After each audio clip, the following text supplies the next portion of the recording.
सोलापूर जिल्हा परिषदेच्या अध्यक्षपदी अपेक्षेप्रमाणे बार्शी तालुक्यामध्ये उपळाई ठोंगे गटामधून विजयी झालेले भारतीय जनता पक्षाचे दीपक वैद्य, तर उपाध्यक्षपदी उत्तर सोलापूर तालुक्यामधील बीबी दारफळ गटामधून विजयी झालेले इंद्रजित पवार याची निवड करण्यात आली आहे। पालकमंत्री जयकुमार गोरे यांनी या दोन्ही नावांची घोषणा केली आहे।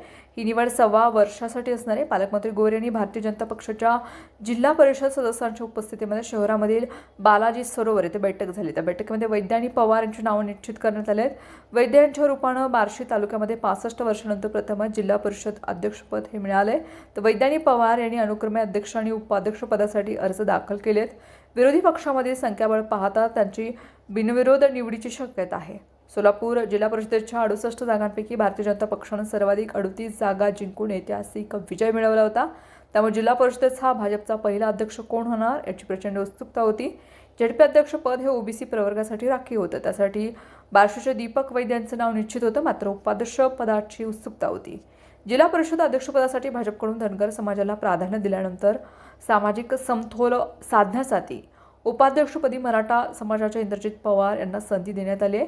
शेतकरी कुटुंबामधील दीपक वैद्य हे माजी आमदार राजेंद्र राऊत यांचे कट्टर समर्थक आहेत।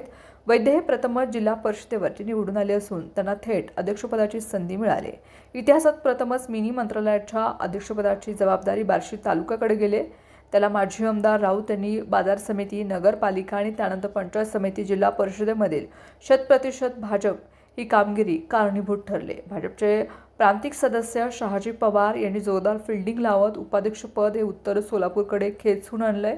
पवार कुटुंबानं पक्षासाठी आतापर्यंत केलेल्या कामाची पावती म्हणून इंद्रजित पवार यांना उपाध्यक्षपदाची संधी दिली आहे। इंद्रजित पवार हेही जिल्हा परिषदेवरती प्रथमच निवडून आले असून त्यांनी उत्तर सोलापूर पंचायत समितीचे सदस्य म्हणून काम केले।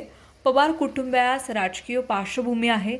शहाजी पवार, इंद्रजित पवार यांनी पडत्या काळामध्ये भारतीय जनता पक्षाचं काम केलेलं आहे आणि त्याचीच फलश्रुती म्हणून इंद्रजित पवार यांच्याकडे उपाध्यक्षपदही आलं आहे।